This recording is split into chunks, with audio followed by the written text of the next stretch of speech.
Salut à tous les amis, merci de nous retrouver pour la preview du Tour de France. Voilà, j'ai mis mon beau maillot à poids, c'est un plaisir de le porter.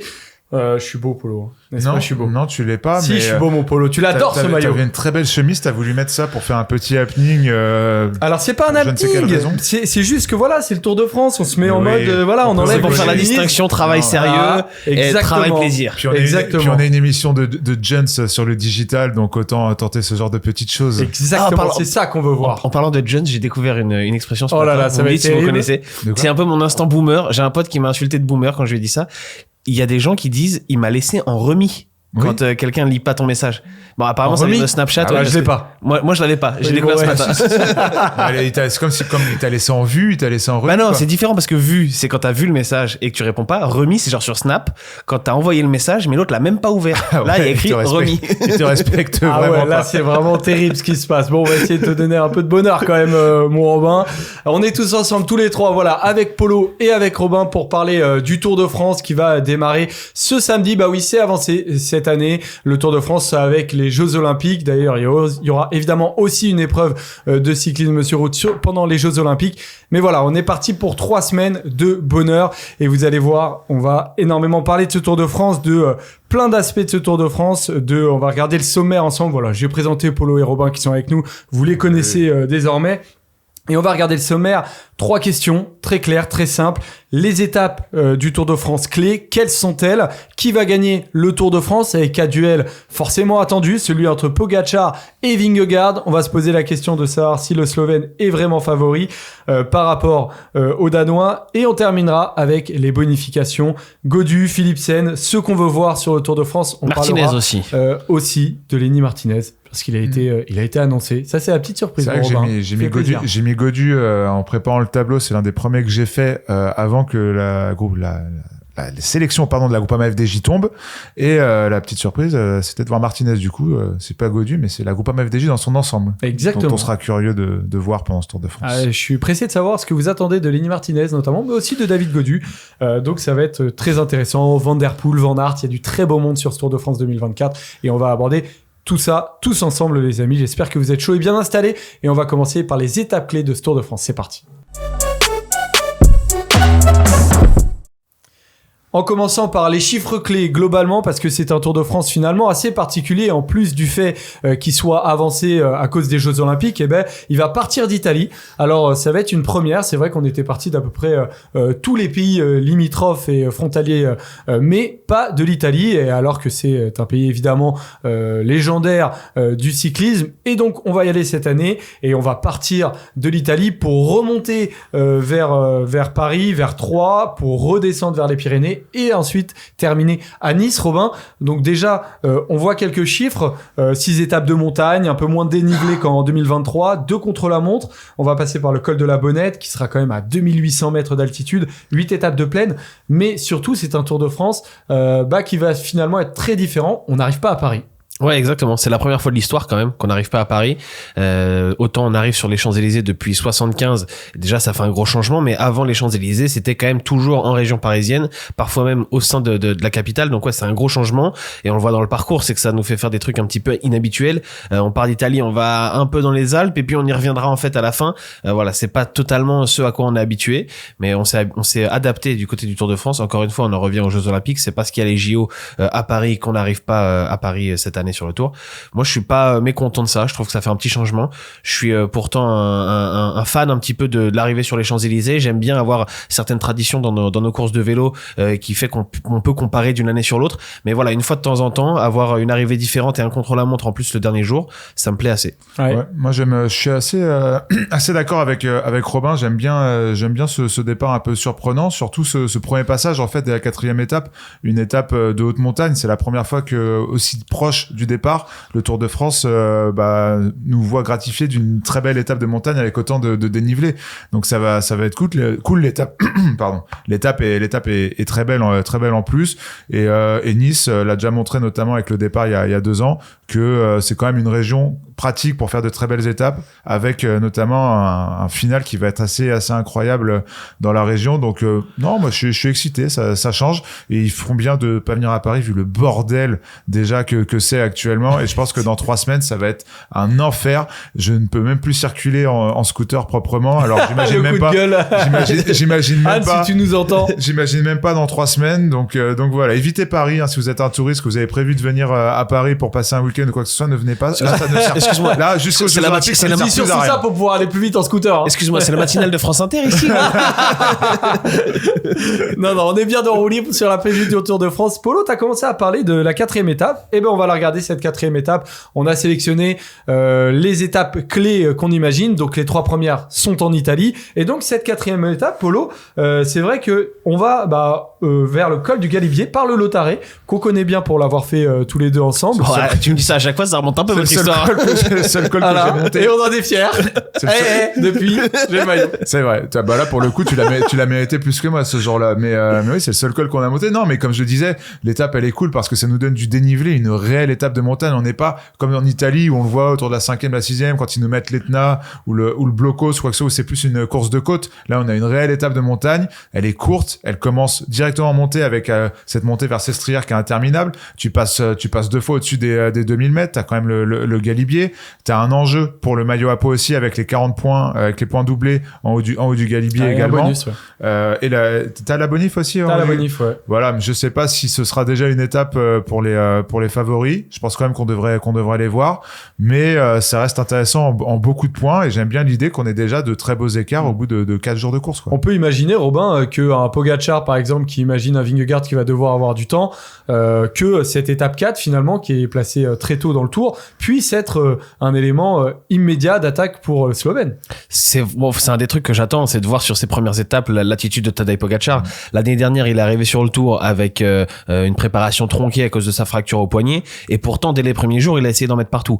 Donc là, cette année, avec malgré tout le Giro dans les pattes, mais une préparation qui est plus celle qui était attendue, j'ai hâte de voir comment il va agir. Est-ce qu'il va décider de tout de suite tester Jonas Vingegaard? Je pense que ça va être le cas. Il y a pas de raison que ce le soit pas. S'il l'a fait l'année dernière alors qu'il était pas en meilleures conditions, je pense que cette année c'est une évidence qu'il le fera, à la fois sur les 2 premières étapes italiennes qui sont quand même pas mal vallonnées et pas mal casse-pattes, et puis évidemment sur cette 4e étape où on voit que le Tour de France nous met de la montagne de plus en plus tôt. L'année dernière c'était 5e étape où d'ailleurs Vingegaard avait fait très mal à Pogacar. Cette année 4e étape, voilà, on s'approche de plus en plus du début de course, et ça va dans le sens de l'histoire aussi, c'est qu'on a envie de voir dès les premiers jours des bagarres entre les cadors, et on n'a pas envie d'attendre 10 jours pour la première grosse étape de montagne. C'est vrai qu'il a parlé de ce début de course en Italie, notamment en Émilie-Romagne. Là, le 2e jour, je pense que le premier, on est un peu loin de l'arrivée pour la dernière difficulté.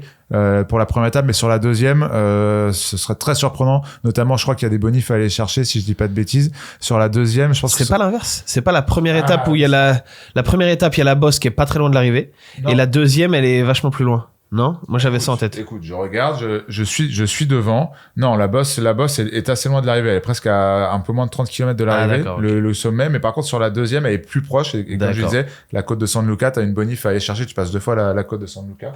Si vous regardez le petit Giro d'Emilie-Romagne, Giro d'Emilia, vous la connaissez bien. Et là, je pense qu'on va déjà voir Pogacar bouger.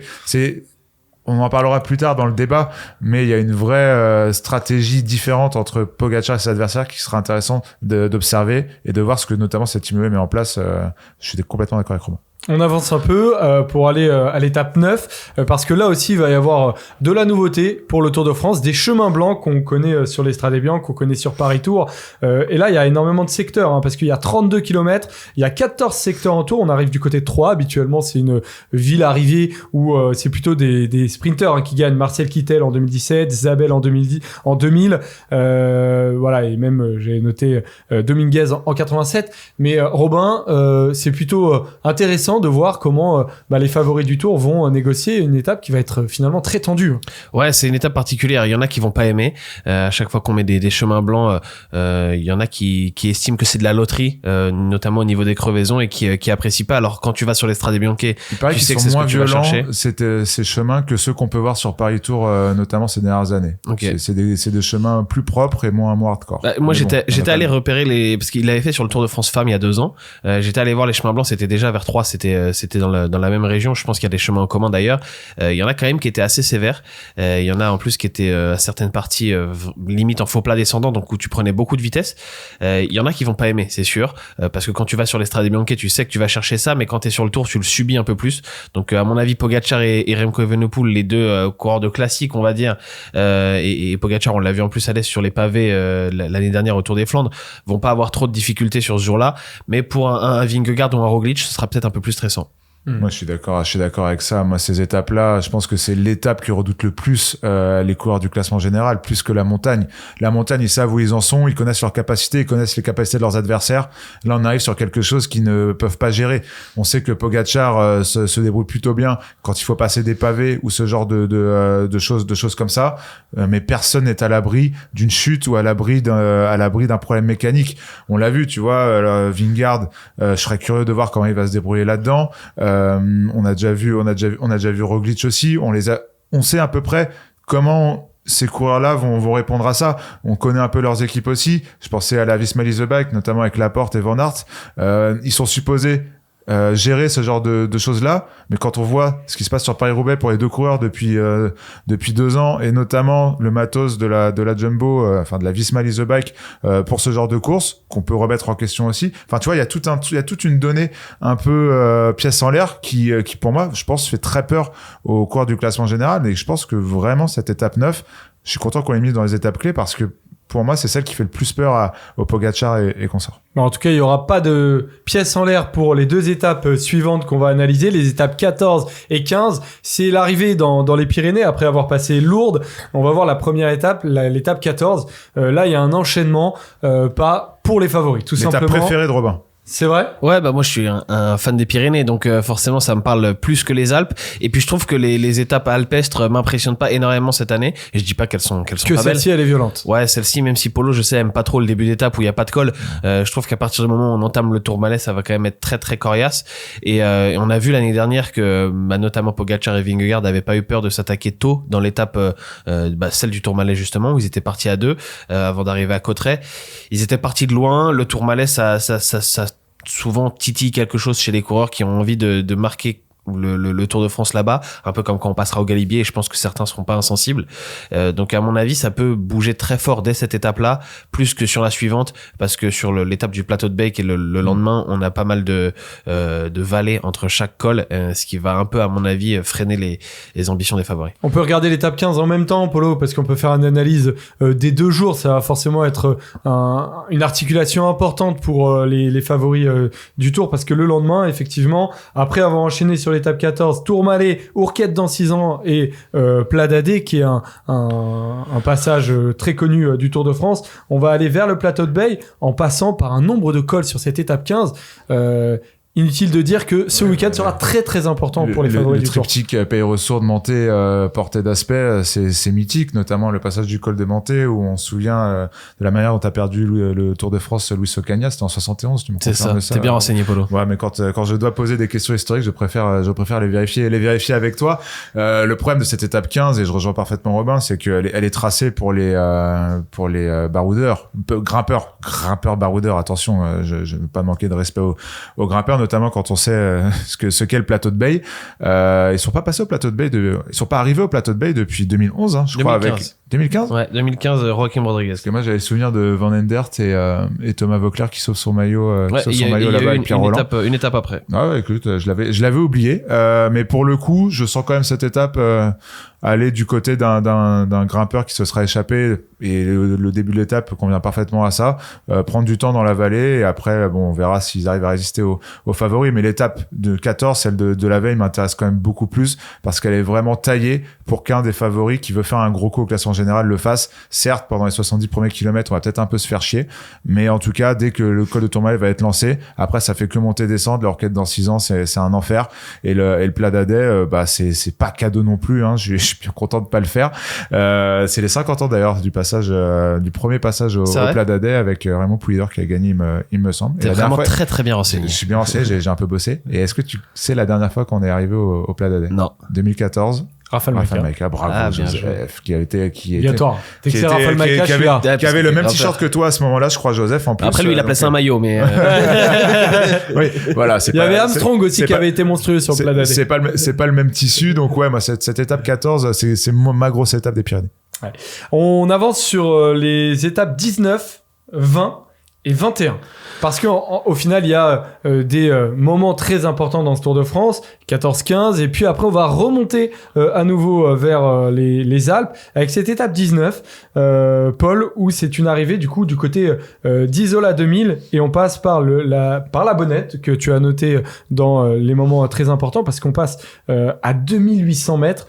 Bon, évidemment que là, la fatigue accumulée aura son importance. Moi, c'est mon étape préférée du Tour. On en parlait un peu avec Robin avant l'émission. Moi, cette étape, elle me plaît parce qu'elle est courte, elle me plaît parce qu'il y a un dénivelé incroyable par rapport au nombre de kilomètres de cette étape. Puis ça démarre par un col, donc t'es les content. Hautes-Alpes, Quasiment. Guillestre, le col de Var, je connais bien parce que j'ai passé beaucoup de vacances là-bas et c'est le coin du col d'Izoard, etc. C'est assez monstrueux, notamment le début. Derrière, après, tu passes la cime de la Bonnette, que ce soit l'altitude ou les pourcentages, c'est pareil, ça va être un enfer. T'arrives à Isola 2000, tu passes 3 fois au-dessus des 2000 mètres, tu passes sur le toit du Tour. Cette étape, pour moi, elle a aucun sens. Elle va faire un dégât terrible à 3 jours de l'arrivée. Pour moi, c'est l'étape reine de ce Tour de France et j'ai très très hâte d'y être. En plus, on était quasiment allé, jamais ou très peu allé du côté d'Isola 2000. C'était une seule fois comme lieu d'arrivée. C'était Tony Rominger qui avait gagné devant Miguel Indurain. C'était en 93, Robin. Donc c'est vrai que ça peut être une étape assez intéressante à suivre. Ouais, et le col de la Bonnette, c'est le point le plus haut de l'histoire du Tour. On n'est jamais allé plus haut parce que c'est la route la plus haute d'Europe. Ah ouais, Et c'était combien le col Agnel? Je sais pas, mais c'est moins. C'est moins, t'es sûr? Ouais. Pour moi, c'était 2900 le col Agnel. C'était ça la route la plus haute en 2019 là. Ok. Bon, on vérifiera. Ouais, je suis quasi sûr de moi. T'es quasi sûr de toi? Bah écoute, Ouais. on vérifiera. Mais en tout cas, c'est le point le plus haut du Tour, quoi, de l'histoire. Et pour moi, c'est cette étape-là et l'étape reine de ce Tour de France, Joseph. L'étape reine, ok. Mais juste derrière l'étape reine, du coup, Paul, étape 20. Et là, on arrive du coup dans la région de Nice avec le col de la Couillole, Robin, qu'on connaît finalement assez bien parce qu'elle est souvent au menu de Paris-Nice. Ouais, c'est une étape vraiment typique Paris-Nice où on a mis à peu près toutes les difficultés qui représentent un peu Paris-Nice Turini. depuis quelques années, exactement. Colmiane, magnifique. Après, c'est des 2744 mètres le col Agnel. Je pensais que c'était un peu dommage, plus. Paul, un mais peu il a plus gagné, haut. Robin. Robin a gagné, bravo. C'est mais meilleur.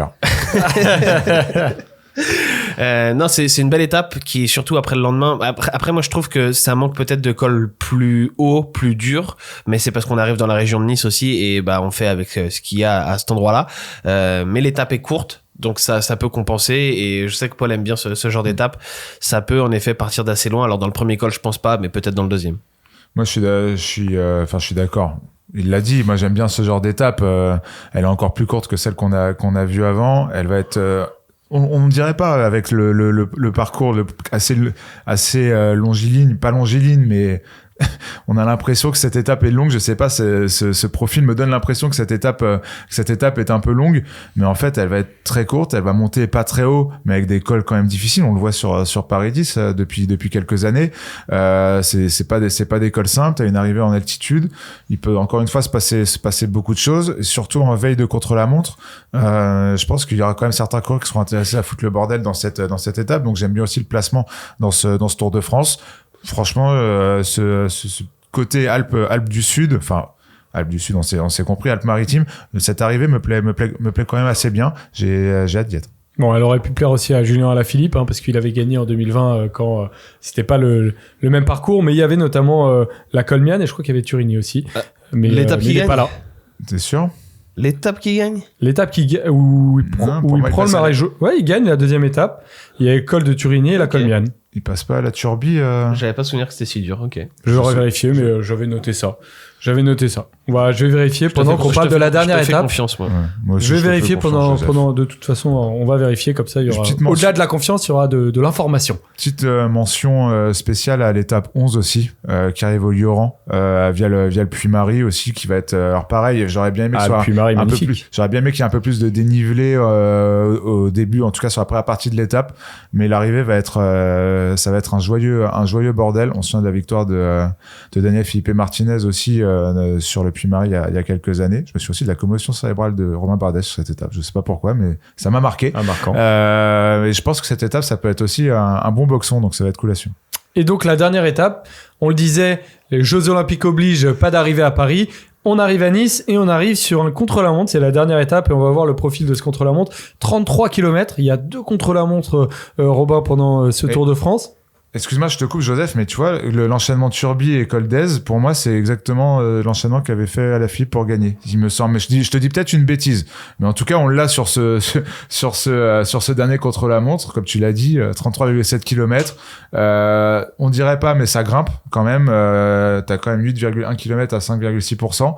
C'est assez long. On dirait pas, hein. C'est bizarre d'ailleurs la manière dont ils ont fait ce profil, mais là pareil, faudra être costaud. De toute façon, dans ce Tour de France, on s'attend à ce que les meilleurs rouleurs soient des rouleurs de classement général, ceux qui dominent les contre-la-montre soient des coureurs de classement général. Si tu rajoutes un Wout van Aert qui retrouve une forme assez correcte, tu peux le mettre aussi. Mais voilà, en tout cas, ça va être intéressant. Je suis pas le plus grand fan des contre-la-montre le dernier jour parce que je trouve que ça peut potentiellement cadenasser ce qui se passe avant. Après, t'as le contre-exemple de ce qui s'est passé, notamment sur le Tour 2020. J'ai un trou de mémoire. C'était où déjà? À la planche des Belles-Filles. À la planche des Belles-Filles. Merci Robin. Donc voilà, en espérant un scénario un peu similaire. Alors, il était passé par Turini, Colmiane et Aise. Ouais, il terminait par Aise. Voilà. Ok. Mais il avait fait Turini et Colmiane avant. C'est costaud. Pas mal. C'était pas mal. Forcément historique d'arriver sur un contre-la-montre, Robin, ça nous rappelle des souvenirs, pas forcément les bons pour notamment Laurent Fignon à qui on pense. Je crois que c'est la seule fois, hein. On finit par un chrono en 89. Donc c'est intéressant, ça peut être sympa, en espérant après qu'il y ait une possibilité effectivement pour le deuxième de rattraper le premier, pour le quatrième de rattraper le troisième, etc. Mais faut que ce soit bien utilisé. Après, bon, moi déjà j'imagine que la bagarre pour le maillot jaune sera déjà pliée. On va en parler après dans le débat. Et je trouve qu'il n'y a pas une énorme différence. Paul dit il a peur que ça cadenasse un petit peu la course. En vérité, que le chrono soit la veille de l'arrivée ou 2 jours avant ou le dernier jour, je trouve que ça change pas grand chose. De manière générale, je suis assez fan d'avoir un chrono en milieu de tour et après de ne plus en avoir. Mais à partir du moment où on en met un en fin de tour, j'ai pas de problème à ce qu'il soit le dernier jour et j'ai pas envie qu'on fasse ça tous les ans, mais une fois tous les 25 ans, 35 ans. Je me suis dit pourquoi est-ce qu'il y a un contre-la-montre le dernier jour? Ça peut aussi être des questions de, je sais pas, de sécurité parce que c'est tellement tendu le dernier sprint du tour que c'est possible sur les Champs-Élysées où il y a de la place. Le dernier passage à Nice, il y avait eu quand même pas mal de chutes. Forcément, si c'est tendu, les routes sont un peu plus dangereuses. À mon avis, c'est l'idée de se dire qu'on va pas à Paris, donc de toute façon, on n'arrivera pas sur les champs, donc autant ne pas faire un sprint ailleurs et autant servir du fait que on n'a pas l'arrivée classique sur les champs pour faire vraiment totalement autre chose. Disons que ça fait les deux en même temps. Après, je pense pas que c'était une priorité, effectivement, de pas avoir de chute, mais je me suis dit, au moins, ça évite qu'il y ait des favoris qui puis les dernières expériences de contre-la-montre sur les derniers jours de tour ont été cool. On parlait de la planche des Belles-Filles, on peut parler du Tour d'Italie aussi l'an passé. C'est des contre-la-montre qui arrivaient en montagne. Moi, j'aime bien ce profil, surtout en fin de tour. Là, ce sera un peu différent, même si ça grimpe quand même un peu. Écoute, on verra comment ça va se passer. De toute façon, c'est les coureurs qui font la course. En tout cas, vous avez vu avec les étapes clés de ce Tour de France qu'on vous présente, il y a de quoi faire et c'est plutôt un parcours qui est assez excitant, qui est novateur, donc on ne demande qu'à voir les amis. Maintenant, sur quoi ils vont aller, on sait qui va y aller et qui va gagner ce Tour de France, on en parle tout de suite dans le débat, c'est parti. Qui sont les favoris de ce Tour de France? Il y a 2 hommes évidemment qui sont cités en priorité, ce sont Tadej Pogačar et Jonas Vingegaard. On va regarder les cotes Winamax qui sont annoncées. Alors il y en a un qui est largement devant l'autre compte tenu de la chute du deuxième, c'est Tadej Pogačar qui est à 1,65 et Jonas Vingegaard qui est à 3,25. Alors on s'est mis d'accord en tout cas entre vous deux, vous êtes assez d'accord pour dire que ça se jouera entre ces 2 hommes et donc du coup 1,65 3,25. Paul, Paul, est-ce que ça correspond à la différence selon toi? Est-ce que tu t'attendais notamment à ce que Jonas Vingegaard soit si loin de Tadej Pogacar? Ouais, pour moi, les cotes, elles sont pas déconnantes quand on regarde celles de Pogacar, mais quand on regarde aussi celles de ses adversaires, c'est à peu près pour moi le ratio, le rapport que je mets entre le Slovène et les autres pour l'instant. J'espère être surpris, j'espère surtout qu'il y aura une lutte parce que un Tour de France façon Giro de Tadej Pogacar, ça ne m'intéresse pas une seule seconde, vraiment pas. Même si la victoire du Slovène me ferait énormément plaisir à titre personnel, mais pour le coup, j'aimerais quand même que malgré ces cotes, malgré les manières dont avancent tous les coureurs du classement général, j'aimerais quand même qu'on ait des écarts assez rapprochés de niveau. Plus on s'en rapproche, moins j'ai d'espoir, même si je pense quand même que si Jonas Vingegaard est aligné, c'est pas pour une 7e ou une 8e place au général. Et je pense que s'il reste sur son vélo jusqu'en 3e semaine, ça va devenir compliqué à manœuvrer pour le Slovène. En tout cas, c'est l'espoir que j'ai. Robin. Ouais, je trouve ça logique que Tadej Pogacar soit favori. Heureusement qu'il sort du Giro, j'ai envie de dire, ça met quand même un petit peu d'incertitude parce qu'il va devoir enchaîner 2 grands tours en l'espace de quelques semaines, même pas un mois de récupération entre les deux. C'est un grand défi, personne l'a fait depuis Marco Pantani en 98. Donc il s'aventure quand même dans quelque chose qui est pas évident et c'est ce qui permet d'avoir une pointe de doute et de se dire que le tour n'est pas encore joué parce que s'il y avait pas eu le Giro, franchement là on s'était déjà acté que Tadej Pogacar était sans concurrence. Donc tant mieux qu'il y ait eu le Giro, ça ajoute à la fois un défi un grand défi à accomplir pour Pogacar qui peut le faire rentrer dans l'histoire une nouvelle fois d'une autre façon et ça donne j'espère un petit peu de suspense même si je pense que au-delà de Jonas Vingegaard et les cotes le montrent bien, il y a vraiment aucun rival possible pour Tadej Pogacar. C'est-à-dire que on a beaucoup parlé des 6 fantastiques cette saison dans le peloton, en incluant Van Aert, Van der Poel et finalement il y a Roglic. C'est la première fois que les 6 sont alignés sur une course. C'est fantastique. Intéressant. Ils sont tous là. Mais à des niveaux de forme différents, mais ils sont tous là. Et surtout au-delà du niveau de forme, je pense qu'il y a un niveau vraiment intrinsèque. Très différent entre ce que propose Pogacar et Vingegaard et ce que propose Roglic et Evenepoel et on l'a vu autant c'était peut-être pas évident jusqu'à cet hiver, on pouvait se dire qu'ils étaient à peu près dans la même catégorie, autant là sur ce qu'on a vu cette saison c'est devenu une évidence. Ouais, moi je suis complètement d'accord avec cette analyse. Je pense qu'un Pogacar et un Vingegaard à 70% de leur capacité sont meilleurs que des Roglic ou des Remco Evenepoel ou même des Ayuso pour l'instant ou des Carlos Rodriguez qui eux seraient à 100%. Voilà, moi, je pense que quand ces coureurs-là sont sur une course de 3 semaines, même s'ils sont pas en excellente forme, je pense qu'ils restent meilleurs que n'importe lesquels autres adversaires du peloton et c'est d'ailleurs pour ça que tu le verras dans mon top 10 mais quelle que soit la forme et le tour de Jonas Vingegaard, il quittera pas la première ou la deuxième place. Juste avant de passer un peu plus dans le détail à Tadej Pogacar et Jonas Vingegaard et avoir vous au final votre classement et la hiérarchie que vous faites, on va écouter les conseils du sage Thomas Dufan parce que on l'a vu pour les paris Winamax. Tadej Pogacar est à 1,65, Jonas Vingegaard est à 3,25. Peut-être que certains d'entre vous vont parier, mais on fait attention et on écoute Thomas Dufan. Comme tu le sais, nous sommes soutenus par Winamax, donc viens jouer avec nous sur tes sports préférés. Si tu aimes le vélo et que tu es prêt à parier sur toutes les courses de cyclisme, ça se passe chez Winamax. En collaboration avec Wina, nous avons cette offre de bienvenue avec le code FT10 et le lien en description. Lors de ton premier dépôt, tu es automatiquement remboursé jusqu'à hauteur de 100 € et on t'ajoute même 10 balles en bonus. Important, le jeu est strictement interdit aux mineurs et peut comporter des risques, donc on ne joue que des sommes que nous sommes prêts à perdre. FT10, vous avez vu le code promo qui est disponible pour Winamax les amis. Du coup, on va regarder les top 10 de Paul et de Robin pour voir quelle est la hiérarchie que vous faites entre Tadej Pogacar et Jonas Vingegaard. Voilà, pendant que Léo et Emen affichent ça, Polo, tu vas nous le dire et nous faire découvrir à la voix qui est-ce que tu mets comme favori et répondre à cette question. À la voix et en image, regarde ça. Ah voilà, mais c'est allé encore plus vite que ce que j'imaginais. Évidemment, sans trop de surprise, si on en suit les cotes et surtout la vérité du terrain à l'heure actuelle, je pense que ne pas mettre Tadej Pogacar est un gros risque quand on fait un top 10 et de pas le mettre en première position est un gros risque. Le petit coup tenté, c'est de vraiment mettre Jonas Vingegaard sur le podium parce que on ne sait pas où il en est. Son équipe reste assez flou sur son niveau de forme, mais dit quand même que s'il y va, c'est parce qu'il est bien remis. À partir du moment où moi j'entends ça et que la Visma Lease a Bike me dit ça, moi j'ai complètement envie d'y croire. Le jeu aurait été de dire qu'il est pas bien, qu'il y va sans réelles ambitions, etc. Pour peut-être mettre un peu de doute dans les esprits et pour avancer masqué. Là, on a choisi une communication en disant qu'il vient parce qu'il est en forme et qu'il peut défendre ses chances et son titre.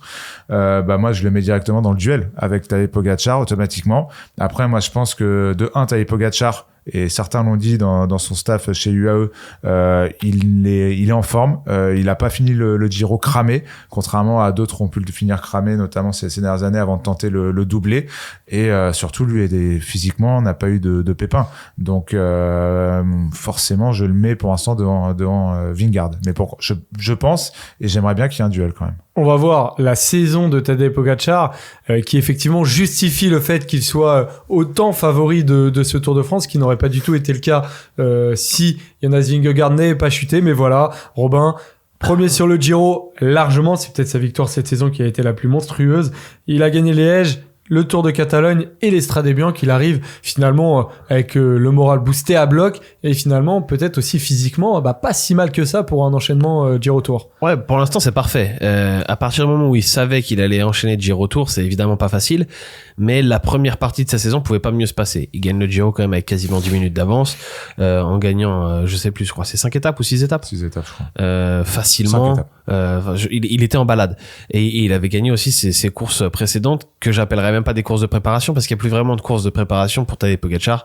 Quand il vient, c'est pour gagner, contrairement à Vingegaard qui peut lui encore avoir parfois des courses de préparation où il est pas au top.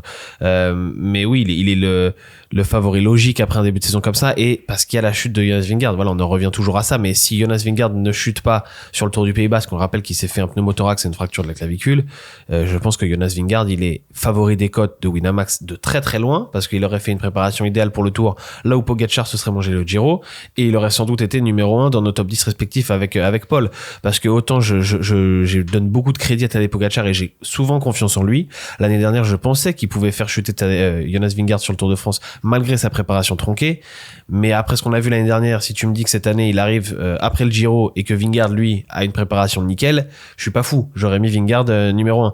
Donc voilà, il faut rappeler que c'est toujours à cause de la condition de Jonas Vingegaard que Tadej Pogačar a ce statut de favori dans les cotes et de favori pour nous, et que tout peut rebasculer en fonction de la forme de Jonas Vingegaard. Et comme dit Paul, Visma Lease a Bike, depuis la chute de Vingegaard au Pays Basque, nous dit il n'ira au Tour que s'il est à 100%. Aujourd'hui, il va au Tour. Alors, j'ai un peu de mal à croire qu'il soit à 100% dans le sens où il n'a pas fait la préparation prévue, mais s'il vient sur le Tour, on est tous au courant que c'est pas, comme dit Polo, pour jouer autre chose que la victoire avec Tadej Pogačar. On va voir d'ailleurs la saison de Jonas Vingegaard pour voir qu'il a pas couru quand même depuis le 4 avril. Jonas Vingegaard, et puis c'est une chute, Robin, mais c'est pas n'importe laquelle. Elle est lourde cette chute. C'est pas, elle est plus lourde d'ailleurs que Tadej Pogačar qui était revenu et qui avait même pu courir avant le Tour de France. Ouais. Là, on est dans une inconnue.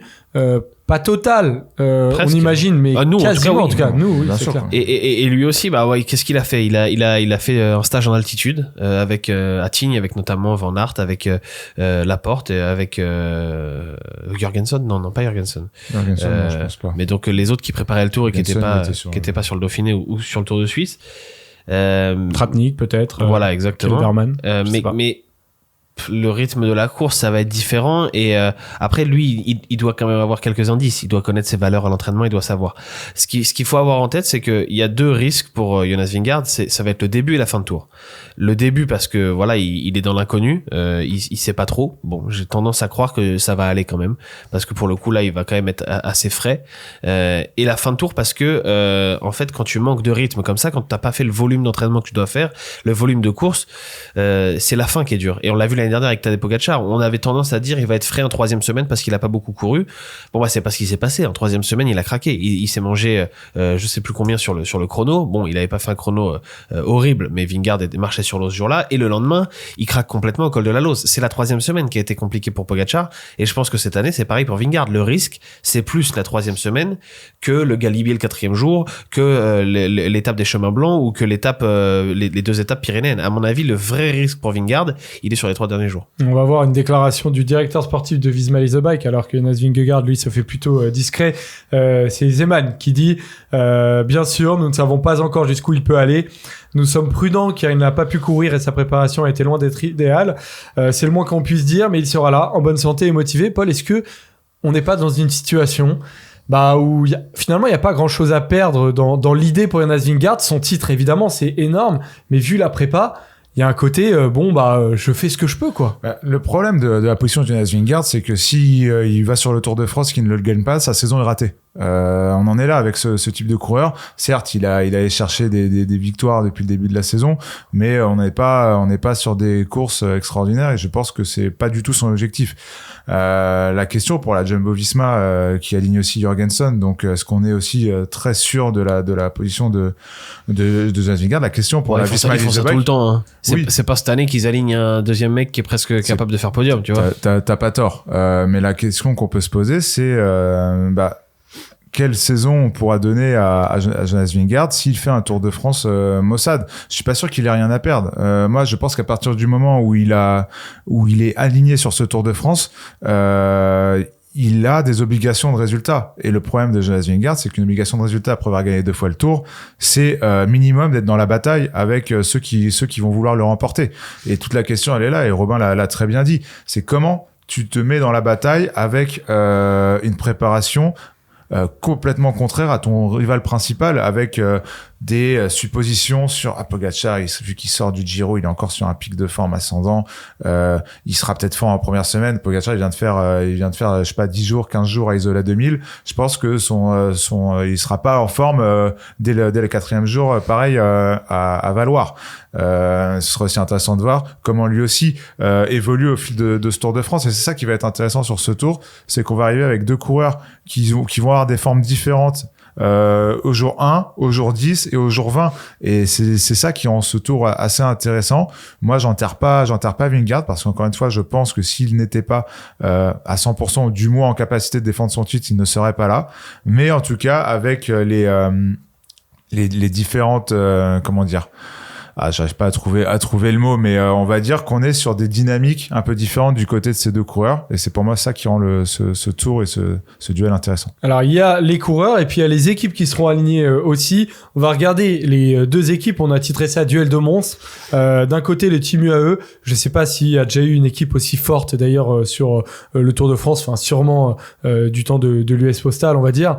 Et de l'autre Astana côté 2009 peut-être. Astana 2009 avec Armstrong, Contador, Zubeldia, Clauden, Leif Peimer.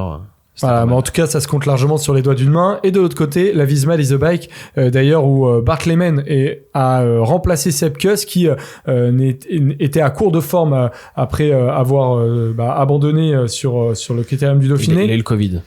Donc, quand on regarde ces 2 équipes, Robin, on parle de duel de monstres, mais du côté de la Visma, il y a aussi Van Aert qui revient, on ne sait pas trop où il en est. Est-ce qu'il n'y a pas, même sur les équipes, un petit avantage pour Tadej Pogačar? Il y a un gros avantage pour moi à Tadej Pogačar aujourd'hui, mais je pense que déjà l'année dernière il y avait un avantage à Tadej Pogačar en termes d'équipe, pas aussi appuyé que cette année, mais on avait Visma qui était sans Primož Roglič notamment. C'était quand même ça avait été un élément très important de la victoire de Vingegaard en 2022 pardon. Là on imagine que du côté de la Visma on se dit on aurait bien aimé avoir Primož Roglič, quoi. Bien sûr, et au départ on devait pas avoir Wout van Aert qui devait pas faire le Tour cette année. Finalement il a changé ses plans parce que lui aussi a connu une grave chute au printemps et a loupé le Giro qui était son objectif au départ de la saison. Donc on a un peu bricolé avec ce qui était possible. C'est sûr, c'est pas l'équipe qui fait le plus peur, mais ils ont l'avantage aussi de ne pas avoir à prendre le poids de la course. Vingegaard va pouvoir dire moi je sais pas trop encore dans quel état je suis, débrouillez-vous. UAE, vous voulez gagner, allez-y, débrouillez-vous. Ça fait 2 ans que vous gagnez pas. Vous avez une armada. C'est un peu le revers de la médaille. C'est que quand tu viens avec une telle équipe, quand t'es UAE, il y a pas grand monde qui va vouloir t'aider. Tu vas devoir te débrouiller tout seul la plupart du temps. Alors, ils ont le matériel pour, mais t'es pas à l'abri non plus de perdre 1 ou 2 mecs sur chute ou sur maladie, et que finalement, ton armada soit de 8 coureurs qui faisaient peur à tout le monde, devienne une équipe de 6 où Pogačar perd, par exemple, son lieutenant le plus important avec Adam Yates ou avec Ayuso. Bref, il y a quand même beaucoup de choses qui sont possibles. Et je pense que c'est pas vraiment je suis pas sûr que ce soit si grave que ça pour Jonas Vingegaard, Non. qui a pas, enfin, le duel avec Tadej Pogačar des dernières années, il s'est quand même souvent joué en 1 contre 1. En face à face. Que ce soit sur l'étape du Tourmalet l'année dernière, ils partent à 2 et ils se bagarrent, voilà, sur le contre-la-montre. Sur l'étape de Marie-Blanc, Jonas Vingegaard, il fait une grosse différence. Il a pas besoin de grand monde pour la faire.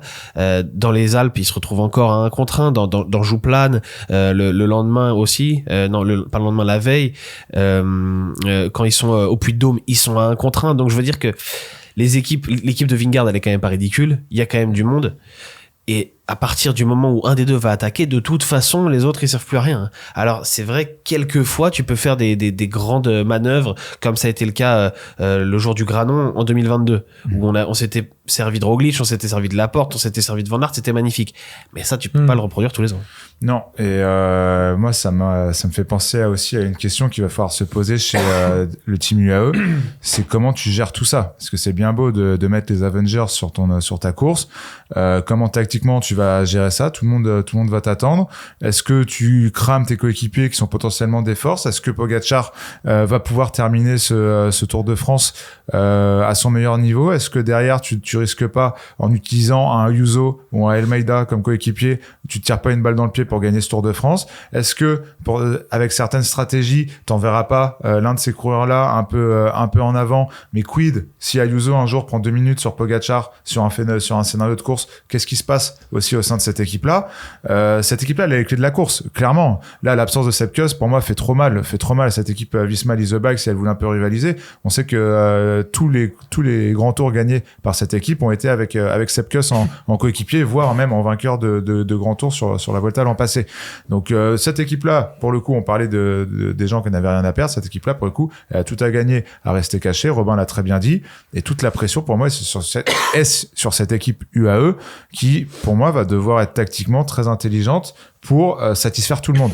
Parce que je suis pas sûr qu'Ayuso, Yates et Almeida ne vont rien dire s'ils doivent rester toute la journée avec Pogačar jusqu'à l'attaque de Pogačar à 3 km de l'arrivée. Je pense que si. Ils vont rien dire. Ils sont recrutés pour ça. Ils le savent quand ils arrivent. Ils ont eu leur tour de Suisse où ils ont pu se prendre une étape chacun leur tour. C'est bon. Ils ont eu leur dose de gloire. En plus, Pogačar, quand il peut faire des cadeaux, il en fait. On se rappelle l'année dernière qu'il avait bien aidé Adam Yates à aller claquer une étape et prendre le maillot jaune. Voilà, Adam Yates, dès le début du tour, il était rassasié. Je serais pas surpris que il aide un ou deux coéquipiers à gagner des étapes cette année, mais les mecs savent pourquoi ils sont là. Hein. Je te dis pas qu'il va y avoir une mutinerie. Je suis d'accord avec toi, mais je pense. J'adore ce mot. Mais je pense qu'au bout d'un moment, c'est plus par rapport au scénario de course que je te disais. Qu'est-ce qu'on fait si Juan Ayuso a 2 minutes d'avance sur Moi, je pense que Pogačar, Juan Ayuso s'arrête. Bah non, mais tu vois. Il fait pas comme Sepp Kuss sur la Vuelta. Je suis pas sûr que Pogačar. C'est la Vuelta. Mais je sais pas. Imaginons qu'à 3 jours de l'arrivée, Juan Ayuso a 2 minutes d'avance. Et Pogačar n'arrive pas à le lâcher pour X ou Y raison. Oui, bah, si est-ce que Pogačar va l'attaquer? Enfin, tu sais, c'est plus des questions comme ça. Crève les pneus. C'est est-ce qu'on est prêt à faire gagner quelqu'un d'autre que Pogačar pour cette équipe UAE? Je suis pas sûr. Il y a 2-2 au Tour de France. C'est la question. Je pense que Pogačar, il l'attrape pas le callback. Surtout, pour X ou Y raison, ce sera pour moi la chose la plus difficile à gérer côté team UAE. Mais j'aime bien me projeter là-dessus, mais moi, je vois pas dans quel monde Ayuso, Yates, Almeida ne prennent pas un éclat sur Pogačar en montagne. C'est-à-dire à la régulière. Je pense aussi. Je vois pas dans quel monde ils ont 2 minutes d'avance. Alors oui, je te parle pas de la régulière, je te parle de tactiquement. Ça fait beaucoup. Je trouve que ça fait beaucoup 2 minutes d'avance. Je sais pas si Jorgensen part, je sais pas, là, sur le Galibier, là, à 4 jours, et que Ayuso le suit, et que les deux prennent 3 minutes. Ouais. Oui, mais derrière, Ayuso, il surveillera Jorgensen et, à mon avis, Pogačar, il aura pas beaucoup de mal à attaquer et à lâcher tout le monde. Je pousse le scénario un peu loin, mais. Moi, j'aime bien parce qu'au final, la réalité dépassera largement ta fiction, un peu. Faut que le team UAE, on sait que entre certains leaders, même quand ils étaient que 2, c'était parfois compliqué. Là, comme tu l'as dit, Robin, il y a un leader et plus des coéquipiers autour de lui. C'est ça qui fait la différence. C'est que je pense que c'est très clair. Sur des coureurs, de ce que j'ai vu d'Ayuso, de ce que j'ai vu d'Yates au Tour de Suisse, si un jour Pogačar doit potentiellement les lâcher, je suis pas sûr que ce soit aussi facile. Mais bon, c'est une autre question. On suivra ça avec attention. Je peux faire une petite prédiction sur le scénario de ce tour? Vas-y, Je pense- rapidement, je pense et après on que passe très, à Roglic, Evenepoel et tous les On autres. avance, hein, sur Je les- pense que Pogacar va remporter ce tour, on l'a vu avec mon top 10, mais que Vingegaard va s'accrocher pendant 2 semaines, exactement comme on a eu l'année dernière, mais dans le sens inverse, où Pogacar pendant 2 semaines avait fait la bagarre avant de craquer dans la dernière semaine. Et il va exploser. D'ailleurs, on peut regarder mon top 10 pour dire que je ne fais pas le même choix que vous, parce que sur mon top 10, effectivement, je pense que Jonas Vingegaard va s'accrocher, mais qui va finir par dégringoler sur la 3e semaine, parce que les étapes 19 et 20 sont tellement monstrueuses que je vois bien Roglic et Carlos Rodriguez, en qui je crois énormément cette année, passer devant Jonas Vingegaard. Et toi, t'as mis tout UAE dans le top 10 en fait. J'ai mis tout à eux. Je pense qu'ils ne seront absolument pas mis en difficulté et que par la force des choses et par la force collective, ils seront tous présents. Et en tout cas, il y en aura 3 sur 4. Donc au final, j'ai pas vraiment su décider lequel je virais. Ouais. Au début, j'ai mis Juan Ayuso assez haut, mais ça, en fait, après, je me suis rappelé de sa chute sur le Dauphiné, donc je sais pas trop comment il va arriver. Donc on verra tout ça. Mais voilà, j'ai un top 10 un tout petit peu différent. On regarde à nouveau vos top 10. On se concentre sur 2 hommes. Les 2 hommes qui, parfois, sont cités comme des favoris sur ce Tour de France. En tout cas, des favoris au podium. Je ne sais pas si les ambitions sont les mêmes entre Roglic et Evenepoel. Démarrons par Primoz Roglic, qui a remporté, Robin, le Critérium du Dauphiné. Qu'est-ce qui peut être un tour réussi pour Primoz Roglic? Un podium pour moi, hein, ce serait déjà un tour réussi. Bon, il a déjà un podium sur le Tour de France, mais aujourd'hui, on sait qu'il est allé chez Bora pour s'offrir une dernière chance de gagner le Tour, mais je vois pas dans quel monde ce serait possible si Pogacar et Vingegaard restent sur leur vélo. Après, il a gagné un Giro pour 14 secondes qu'on lui prédisait pas forcément en bénéficiant Pas la d'un même, petit craquage de Geraint la même Thomas, adversité, hein. non, et d'un abandon de Remco Evenepoel. Je sais pas ce que ça aurait été si Remco avait pas abandonné ce Giro. Moi, je pense que Roglic 3e, c'est le mieux qu'il puisse espérer s'il y a pas d'abandon devant. Et tu le vois simplement, et c'est le même constat pour Remco, c'est que ok, Roglic il gagne le Dauphiné, mais pour 8 secondes. Et ok, il gagne des courses par étapes, Il a pas souffert, rassuré, c'est vrai. hein. mais il a pas la marge. Mais il est tellement loin d'avoir la marge que peut avoir Pogacar ou même Vingegaard sur les courses par étapes. Et sur Paris-Nice, il était pas là. Roglic, il était largué. Après, la vérité du Dauphiné, c'est rarement celle du Tour de Oui, mais France. tu regardes depuis 3 ans, Roglic ne gagne jamais les courses par étapes avec la marge de Pogacar ou de Vingegaard. Non, mais moi, je suis Tu l'as mis aussi 3e, hein, Polo. Ouais. Donc t'es d'accord avec Je lui. pense que c'est sa place. On parlait toujours des 6 fantastiques et de la différence qu'il y a quand même entre ces 6 fantastiques et Vingegaard et Pogacar. La place de Roglic, elle est là maintenant. Elle l'était peut-être pas il y a quelques années. La place de Roglic, pour moi, c'est à 100% le meilleur des autres dans le monde en ce qui concerne les courses par étapes. Et pour le coup, c'est pour ça que je les mets 3e. T'as les 2 ovnis devant qui même s'ils sont pas à 100% pour X ou Y raison, restent pour moi les 2 grands favoris de ce tour. Et derrière, bah, t'as Primoz Roglic, qui sur 3 semaines a donné beaucoup d'assurance quand même au fil des années, qui semble lui aller bien physiquement, même si sur le Dauphiné au niveau de la forme c'était pas le cas. C'était pas le cas. Il gagne quand même le Dauphiné, hein, mais on a vu qu'il avait eu du mal à finir. Non, pour moi, Primoz Roglic, comme le dit Robin, un podium, c'est ce qu'il doit viser. Alors lui, il doit Après, il a espérer une mieux. bonne petite équipe, en Il tout a une cas, belle pour équipe, tenir avec Vlasov. Mais je pense que ça, c'est le piège de penser que d'avoir une très belle équipe. Il a des ennemis. Aux côtés du team UAE et aux côtés de Oui, cette à quoi Visma ça Lease te sert, Bike, en fait. il faut pas trop se voir trop beau. tenir si t'es un peu largué. Ouais, mais s'il est largué, ils vont décroche. pas. Non, mais Oui, c'est ça. d'accord. Un des deux au moins. Puis s'il est largué, Oui, oui. Non, mais ils vont l'aider, d'accord, mais si tu décroches, quoi. C'est ça. Et puis s'il est largué, je suis pas sûr que Hindley et décroche-moi. Vlasov l'aide pendant 3 semaines. Oui, c'est sûr. Faudra voir quand est-ce qu'il est largué. Donc là, pareil, tu vois, il va y avoir des jeux tactiques, notamment dans cette équipe, qui va sûrement vouloir prendre certaines étapes à leur compte pour tenter des choses. On l'a vu notamment sur le Dauphiné également. Attention à pas se voir trop beau non plus. Il y a des beaux coureurs, mais en face, t'as Pogacar et Vingegaard qui savent exactement ce qu'ils font et leur équipe savent exactement ce qu'elles font aussi. Donc ça va être intéressant. Mais pour moi, je pense qu'un Primoz à la 3e place, c'est honnête pour lui, c'est honnête pour son équipe, et ce sera très dur d'aller chercher autre chose. T'as mis Remco Evenepoel 8e, il aura pas Julien Alaphilippe finalement, même s'il le réclamait.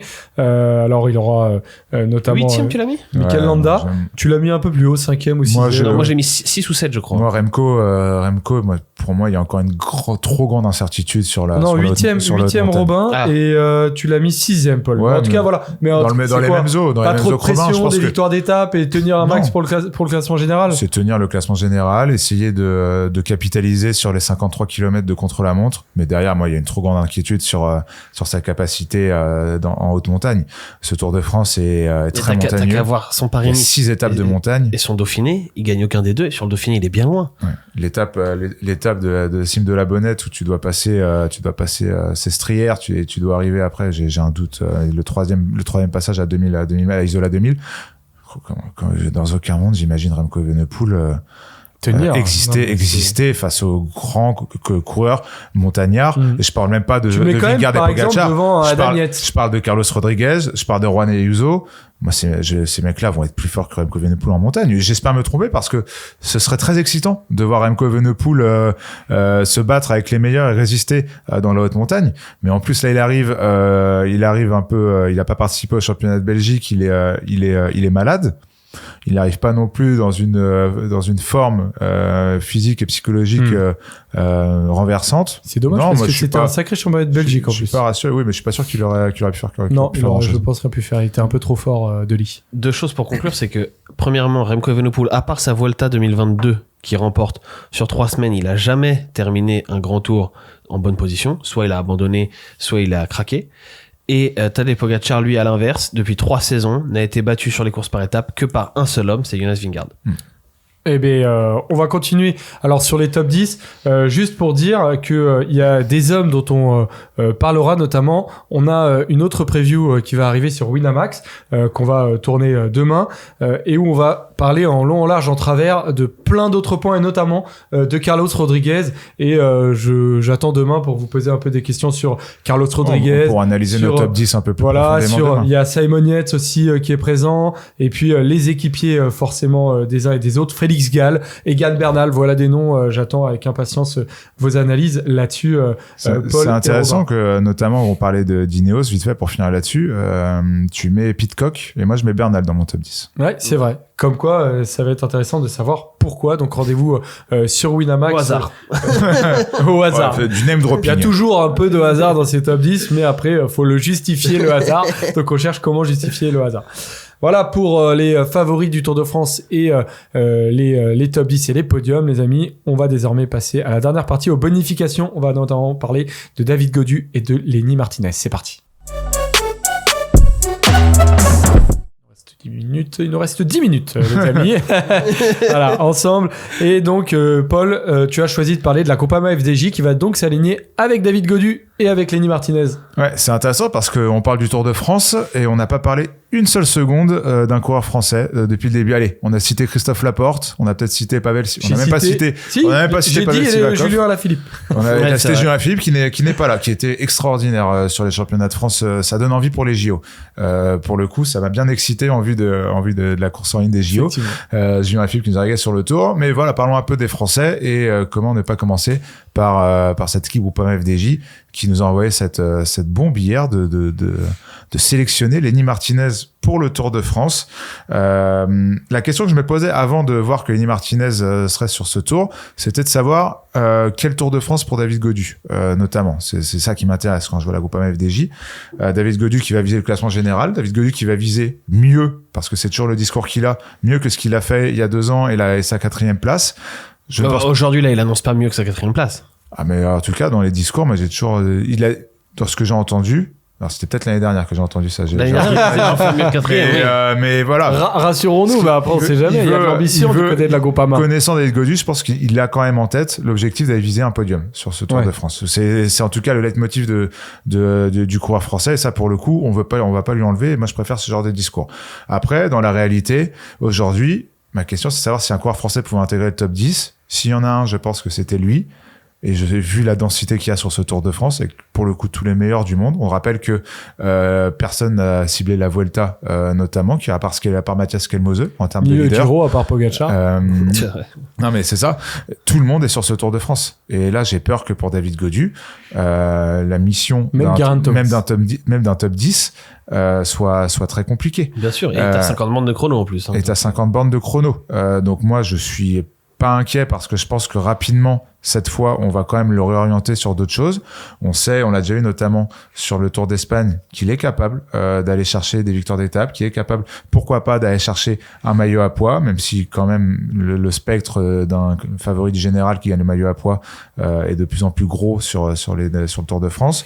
Voilà, moi j'ai envie de voir David Gaudu peut-être dans un autre registre, s'accrocher certes jusqu'à ce qu'il ne puisse plus au classement général parce que c'est sa nature, c'est sa fibre et la fibre de son équipe, mais derrière ne pas l'embourber, aller se battre pour un potentiel accessite dans le top 10, 12e, 13e, allez, il y a peut-être une chute, donc on va accéder à un top 10, voilà, à 30 minutes du leader. C'est pas ce que j'ai envie de voir de David Gaudu et de ses groupes FDJ.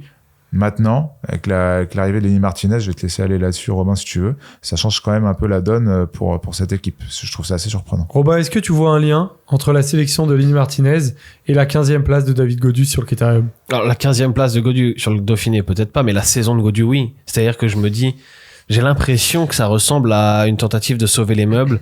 On est en train de se rendre compte que David Gaudu, ça va pas le faire sur le Tour de France, parce que la saison de David Gaudu, elle est catastrophique. Il a fait abandon au Pays Basque en étant déjà largué. Il a fait abandon abandon à Paris-Nice en étant déjà largué. Un autre abandon ensuite au Pays Basque. 18e du Grand Camino, 14e de Romandie, 15e du Dauphiné. Est-ce que c'est pas une super idée d'emmener Lenny Martinez finalement pour enlever un peu de pression à David Gaudu, pour que Lenny Martinez découvre quelque Lenny Martinez chose. se mange la pression, ouais, je sais pas. Non, mais qu'elle soit un peu partagée, qu'ils connaissent ça de toute façon. On a vu que ce soit Pogacar ou d'autres monstres du cyclisme, ils la connaissent très tôt, cette pression. C'est vrai. Non, mais ça c'est vrai, ça me dérange pas. Mais je pense que pour David Gaudu, malheureusement, peu importe qui y a dans l'équipe, il va quand même avoir beaucoup de lumière sur lui. Et si ça fonctionne pas, il va devoir l'assumer et ça va être chiant pour lui. Mais je vois pas dans quel monde David Gaudu peut se bagarrer pour même la 7-8e place. Alors comme dit Polo, un top 10 peut-être, parce que tu sais comment ça se passe. Toi, tu voudrais qu'ils soient tous les deux des chasseurs d'étapes? Ouais, je pense que ce serait mieux, mais Lenny Martinez, ce sera le cas, c'est sûr. Ça a été annoncé, il vient pas pour le général. David Gaudu, je pense qu'il va faire le général et qu'il va se bagarrer pour un top 10 en vérité. J'aimerais peut-être autre chose, mais je pense que ça va être ça son tour. C'est-à-dire être 12, 13, 14e et en 3e semaine se dire, bah, si je prends la bonne échappée, si moi je suis dans la bonne et que les autres n'y sont pas, et bah, je peux gratter 3-4 places et peut-être et faire 10e, voilà, un peu sur le gong. Comme il s'était un peu battu en fin de tour l'année dernière. Moi, j'ai l'impression que ça va ressembler à ça.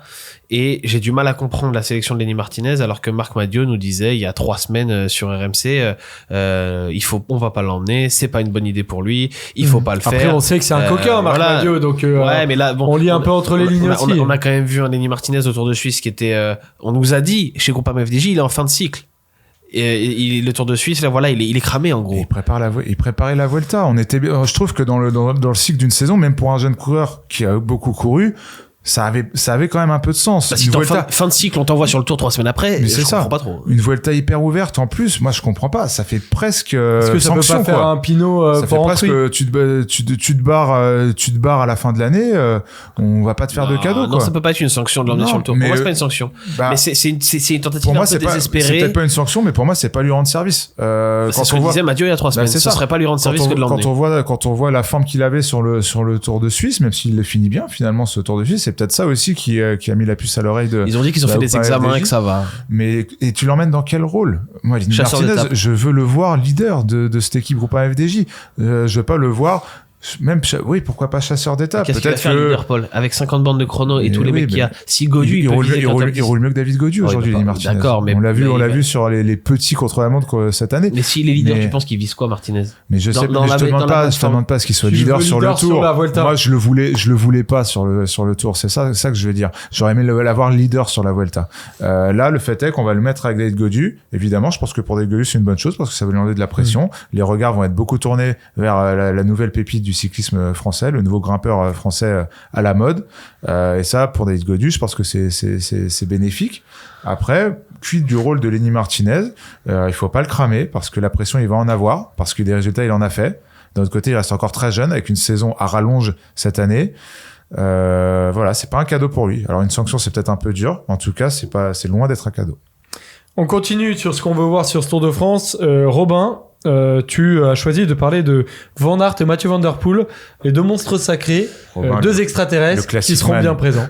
Exactement. Ouais, moi je vois, j'ai mis, c'est un pari un peu osé, mais j'ai mis maillot vert pour Wout Van Aert, qui a insisté apparemment pour venir sur ce Tour de France. De toute manière, les maillots verts, toi, tu fais toujours des choix risqués. Exactement. Parce que tu fais pas pour le top 10, mais mais je me suis fait la réflexion. Tiens, je me suis dit dans le top 10, j'ai pris aucun risque. Zéro, mais Paul pas beaucoup plus non plus. Mais je l'ai fait sur le reste. J'ai pris Bernal, j'ai pris Félix Gall. Dans les 9 et 10e places. D'accord, toi t'as mis toute l'équipe UAE. Tu te fous un peu. C'est un risque. C'est plus c'est pas un risque parce qu'intrinsèquement, c'est exactement le. Sauf qu'il y a une stratégie d'équipe qui fait qu'en théorie, ils peuvent pas finir à 4 dans le top 10. Ouais. On verra. Moi, je trouve que le top 10 de Joseph est plus risqué. Il met Vingegaard 4ème, Roglic 2ème, il a pris des risques, Paul. Il a fait que des saucisses, mais il a pris des risques. Maître Vatrin. Watrin, j'y arriverai jamais. Ça fait 4 ans qu'on bosse ensemble, les gars. Tout se passe bien, Ça y est, il m'a déjà viré, il me veut plus comme client. Bon, Mathieu Van Der Poel et Van Aert. Voilà, Van Aert. Donc, je me disais un petit maillot vert. Les 2 étapes en Italie peuvent lui convenir à lui et pas nécessairement au sprinter. Les 2 contre la montre, il peut mettre des points. Philipsen, je le trouve quand même moins aérien cette saison que la saison dernière. Allez, c'est peut-être ça se joue pas à grand chose, mais et surtout, on va avoir un Van Der Poel qui va encore devoir faire le poisson pilote pour Philipsen parce qu'il n'y a pas de gros train emmené dans l'équipe Alpecin. Donc c'est Van Der Poel qui va s'y coller. Je sais pas, j'attends de voir les deux en fait m'intriguent un petit peu. Van Aert, je me dis que il va peut-être pas venir cette fois-ci pour faire l'équipier de luxe de Vingegaard tous les jours. Il a à mon avis envie de jouer sa carte perso, surtout qu'il a une saison jusqu'ici frustrante. Il a pas pu faire les classiques, il a pas pu faire le Giro qui était ses objectifs. Et Van Der Poel qui lui a un peu tout l'inverse, a déjà une saison ultra réussie. Il est champion du monde, il a gagné San Remo, il a gagné les Flandres et Roubaix. Donc tout va bien pour lui. Est-ce qu'il va venir pour faire seulement l'équipier ou est-ce qu'il va vouloir claquer des étapes? Jusque-là, ça lui a pas trop réussi, à part en 2021 où il avait fait une étape et le maillot jaune. Donc c'est deux personnages du Tour, mais pour moi, il y a quand même pas mal d'incertitudes sur ce qu'ils vont pouvoir faire. Voilà. Il va être libre, tu penses, Van Aert, par rapport à Vingegaard? Paul, est-ce qu'il peut essayer de viser une étape comme quand il avait gagné au Ventoux? L'étape dont tu parlais tout à l'heure sur les sprinters, les grimpeurs un peu baroudeurs. Est-ce que ça peut être une étape qui peut viser quel tour pour Van Aert pour toi? Oui, ça va beaucoup dépendre de la forme et du scénario de course autour de Jonas Vingegaard, ce qui va se passer dans cette équipe Visma Lease the Bike. Mais même avec ça, et on l'a vu ces dernières années, Van Aert prêche quand même beaucoup pour sa paroisse sur les Tours de France. Il fait le boulot, il rechigne pas, il connaît son job, mais en contrepartie, il a besoin d'avoir ses sprints, et il a besoin d'avoir aussi ses cartes de sortie. Je sais pas, c'est bon de sortie, voilà, c'est mieux dit comme ça. Et il les aura. Après, moi, Van Aert, ce qui m'interroge, c'est la forme. Dans un championnat de Belgique qui lui convenait à la perfection, certes avec une adversité assez folle, la course il l'a pas rendu plus difficile. Au sprint il se fait battre, et pas qu'un peu, et pas par qu'une seule personne. Lui aussi a quand même connu une grosse chute. À voir dans quel niveau et dans quel état il arrive. Mais je pense qu'on est loin du tour qu'il fait il y a 2 ans, quoi. Il a l'avantage, c'est de ne pas être là pour le classement général. Et donc, même s'il a une très grosse chute, il va pouvoir, s'il veut, sur une journée complètement lâcher et être beaucoup plus tranquille, là où un Vingegaard ne peut pas le faire, ou même un Evenepoel qui lui aussi a eu des galères et une préparation un peu tronquée. Je pense que Van Aert, il a cet avantage-là de se dire, si ça va pas pendant 3-4 jours, il laisse filer, et puis dans une semaine, il revient peut-être bien mieux, et sur 3-4 étapes de suite, il peut être très présent. Et le dernier coureur dont on parle, du coup, c'est Jasper Philipsen qui va tenter de gagner à nouveau ce maillot vert. Quand on regarde le plateau des sprinters, les gars, finalement, il est assez maigre. Alors, il y en a un qui vient de le battre sur le championnat de Belgique, sur une arrivée qui était très impressionnante. C'est Arnaud Delis qui, lui, du coup, portera ce maillot de champion de Belgique. Mais on peut s'imaginer que Philipsen, hormis Arnaud Delis, finalement, il y a pas grand monde sur ces sprints comme ténor.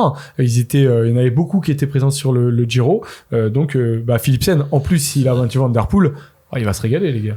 Ouais. Après avoir une chose qu'on n'a pas dite avec Van Der Poel et peut-être d'autres coureurs, c'est qu'ils vont se barrer au bout d'un moment pour aller préparer les Jeux Olympiques. Moi, je les vois pas finir la course. Alors, je sais pas s'ils l'ont Surtout annoncé les 3 dernières étapes, à moins qu'ils veuillent vraiment terminer le tour. Je sais pas s'ils l'ont annoncé officiellement ou pas, mais si t'es favori pour le titre olympique, tu quittes pas la course le 21 juillet, quoi. Enfin, donc. Philipsen, lui, s'il veut le maillot vert, il devra rester. La course est le 2 août, si je dis pas de bêtises, la course en ligne. Donc voilà. Mais pour revenir au sprint, pour moi, même si Robin a beaucoup d'espoir en Wout van Aert, j'avais oublié cette info des JO. Bah oui, Robin. Prépare les émissions. Moi, je vois un boulevard pour Philipsen. Tu cites Arnaud Delis. Il est là, Arnaud Delis. Ouais, il est là. J'avais vu qu'il était là. C'est sûr, il sera là. J'ai entendu le débrief de la RTBF sur le championnat de Belgique. Il est là. Derrière, t'as qui? Tu vas avoir Mats Pedersen, Groenewegen. Ouais. C'est ça. Jacobsen. Jacobsen, il a la tête dans le seau. Ouais. La Décathlon AG2R amène Sam Bennett. Oui. Amène Sam Bennett. C'est vrai que Sam Bennett. Je sais pas trop où il en est, mais c'est un pari. Vu la. Dans ce cas-là, il y a Alexander Christophe aussi. C'est la confirmation. C'est l'analyse qu'on peut faire. Il gagnera sur les champs, Alexander Christophe. Sam Bennett, c'est l'analyse qu'on peut faire avec Félix Gall. C'est que le bonus décathlon de cette année est tellement important que j'imagine pas l'un ou l'autre. Sam Bennett ne pas exister dans les sprints, même s'il revient du diable Vauvert et qu'on se demande comment et pourquoi. Et j'imagine pas Félix Gall ne pas exister dans ce top 10. Ce qui est frustrant, c'est de pas avoir Tim Merlier. Ouais, voilà, c'est ça. C'est ce que j'allais dire. T'as pas Tim Merlier, et du coup, ça fausse un peu tout, parce que pour moi, on parlait des deux fantastiques sur les classements généraux. Pour moi, les deux fantastiques du sprint, même si là, Arnaud Delis les a battus, je trouve que c'est quand même un contexte un peu différent. Ça reste pour moi sur un sprint plat, et après une étape de plaine, les deux meilleurs sprinteurs du monde. C'est un peu frustrant. C'est vrai. Mais d'un autre côté, quand on voit le parcours du Tour de France, t'as quand même 7 ou 8 étapes de plaine. Il y en aura pour baroudeur, etc. Mais il y a quand même de quoi chercher de belles étapes pour les sprinteurs. Donc, c'est un peu dommage de pas avoir un beau plateau. On imagine quand même que Philipsen aura envie de revanche sur Arnaud Delis, parce qu'au pays, il en a entendu parler de cette défaite. Et en plus, il était plutôt bien lancé sur Philipsen qui a prolongé. Donc maintenant, avec l'objectif de confirmer. On a eu ce débat plusieurs fois dans cette émission. On avait eu ce débat-là. Est-ce que c'était une bonne chose ou pas? On était plutôt d'accord, parce que moi, je disais qu'il fallait qu'il reste. Ouais, toi, tu disais pas qu'il fallait qu'il se barre? Ah non, je crois pas. À vérifier. Non, à vérifier. Je pense pas, parce que de mon point de vue, il fallait pour moi qu'il reste. Tu pensais peut-être tu voulais peut-être qu'il reste, mais tu pensais qu'il allait partir. Possible. Voilà. Ça, c'est déjà plus possible. Mais il a bien fait de rester, quoi qu'il arrive. Mais en tout cas, t'arrives avec une autre pression. La pression des 2 Tours de France que tu viens de faire, et la pression d'un nouveau contrat, où je pense qu'on va en attendre, la même chose minimum, ce qui sera dur, voire plus. Donc, il faudra pas trop qu'il se rate non plus. Quelques absences sur ce Tour de France. Évidemment, Julien Alaphilippe, mais il y a aussi Benoît Cosnefroy qui est pas présent prépare les JO. Il prépare les Jeux Olympiques. En tout cas, il espère pouvoir. Puis il a jamais brillé sur le Tour de France, visiblement. Il aime pas ça, donc laissons-le tranquille. Cette équipe Décathlon AG2R a une équipe monstrueuse. Il n'a pas besoin de Benoît Cosnefroy. Et Paul Lapéra, qui est donc champion de France, si vous n'avez pas regardé, mais bravo à lui. Incroyable. Extraordinaire. Décathlon était incroyable. Si même tactiquement il commence à être bon comme ça, ça va commencer à être compliqué. On vous conseille d'ailleurs l'inside de Décathlon sur ce Tour de France, avec le discours de Julien Jourdi la veille. Impressionnant. Même la prise de parole de Benoît Cosnefroy, vrai capitaine de route. C'est assez sympa à suivre. Jourdi, le personnage préféré de notre chef d'édition Emen, qui l'adore. Il l'adore sur Netflix. Ouais. Il le découvre, il l'adore. Ouais, il est trop sympa, Julien Jourdi. C'est vrai qu'on l'avait déjà eu en interview plusieurs fois. Et il est très cool. Un dernier mot sur Romain Bardet aussi, donc on n'a pas parlé, qui chassera les étapes. Pour son dernier tour. Et pour son dernier tour. Qui s'arrêtera l'année prochaine avant le Critérium du Dauphiné. Après le Critérium. Après, pardon. Et mon petit doigt me dit que ce sera peut-être, je pense, le premier Français au classement général de ce Tour de France. Pas bête. Non, je crois pas. Il a fait le Giro. On en reparlera. Une victoire d'étape. Ah ouais, gros statement. Moi, j'aime beaucoup. J'annonce une étape, par contre, pour moi. J'aime beaucoup ce que tu dis, Paul. C'est terminé pour cette preview du Tour de France. Un petit prono, rapidos en un mot. Un petit prono. Les petits pronos qu'on a fait. Les petits de quoi tu parles? De quoi tu parles? Pour les maillots. Ah oui. Ah, t'as raison. Attends, j'ai bossé sur une créa. On va le jouer ce tableau. Je vous le dis. Alors, exactement. Alors, Ouais, effectivement, j'avais pu. J'ai C'est oublié de un le petit copier-coller. récapitulatif parce que Pogacar, on a tous mis Pogacar vainqueur. Philipsen, Joseph et moi, on est d'accord. Robin a mis, je sais pas ce qu'il lui a pris de mettre Van Aert. Moi, je crois en un David Gaudu qui change un peu de rôle dans ce Tour de France et qui va chercher un maillot à poids, même si vous faites bien de le dire. Pogacar, à mon avis, s'il gagne le Tour, il sera pas loin de gagner le maillot à poids aussi. Ayuso pour Robin et moi pour le maillot blanc parce que ce sera le premier des moins de 25 ans. Toi, tu mets Rodriguez, Joseph. Bah ouais, du coup. Et Ouais. après, pour le super combatiste et pour rigoler, moi, je sens bien Alberto Bettiol qui va attaquer. T'es régalé sur pendant celui-là, Bettiol. Pendant 3 semaines. Champion d'Italie. Tu connais, ça se tient, sans aucun Complètement. problème. Et, Même si tu connais, faudra Lenny voir. Martinez, Mais il aura peut-être je le des vois pas du ambitions. tout. Hein, il a fait 8 du. je le vois pas du tout super combatif, Lenny Martinez. Je le vois planqué pendant la Normal, moitié c'est des pas étapes. ton pari, donc merci de chier sur mon pari, mais défends les tiens, je suis pas sur celui des autres. Évidemment, ça fait beaucoup rire Robin Avec ton aussi. Bettiol, là. C'est incroyable. Bettiol, il a Ah, un c'est profil. mieux Bettiol que Martinez. Moi, Bah, je largement. propose qu'on compte le nombre d'échappés des trois Ouais. et que même si on n'en a aucun des trois qui est super combatif, on fasse un petit Allez. classement. Ouais, Très bien. Je suis très bien, très bien, ça me va. Exactement. Donc voilà, pour nos pronos du Tour de France, n'hésitez pas à le faire en commentaire sur YouTube, par exemple, si vous nous regardez sur YouTube, ou alors tout simplement. Parce qu'après, nous comme ça, on envoyer fait un- plein de vues parce que l'algo il nous pousse et après on est riche. Ah, exactement. Et de mettre des likes et des pouces comme ça sur YouTube, ça nous fait évidemment du bien et ça permet à cette émission de vivre et de survivre. Voilà, pour tout vous dire. Et puis évidemment, merci à Joseph, tous il est ceux- obligé de mettre ses t-shirts à tous les jours et c'est pas facile. Hein. Il a Commence plus à de t-shirt. sentir fort, moi je vous le dis. Il a plus de t-shirt, Joseph. Il vient mettre les t-shirts du bureau. Voilà, c'est un t-shirt qu'il a trouvé au bureau ce matin. Exactement. Évidemment, merci à tous ceux qui nous écoutent en podcast. Et sachez que pendant ce Tour de France, on se retrouvera tous les jours à 10h sur Winamax, tous les trois. Et la dernière semaine, on retrouvera Pierre Amiche qui me remplacera à la présentation sur l'émission Winamax. Et on se retrouvera tous les soirs sur la chaîne de Roue Libre, sur Twitch. À 18h. À 18h ou 19 l'année dernière. Sur la chaîne First Team. Sur la chaîne First. Ouais. Sur la chaîne- 18 ou 19 À 18h. 18h, parce qu'il faut être clair pour les gens, Joseph. 18h, chaîne First On Team. fera un gros récap demain de mais nos il y a des gens qui dispositifs regardent sur les que réseaux cette sociaux, vidéo. etc. Voilà, et qui Et on seront mettra, bien on évidemment mettra en mis épinglé sur YouTube. sur Donc, YouTube notre dispositif. Exactement. Merci Paul. Merci à toi, Joseph. Merci Robin. Merci. À très vite. Et évidemment, on vous souhaite tous un excellent Tour de France et on va se régaler, c'est sûr et certain. Allez, ciao ciao. Bisous les rouleurs. Ciao.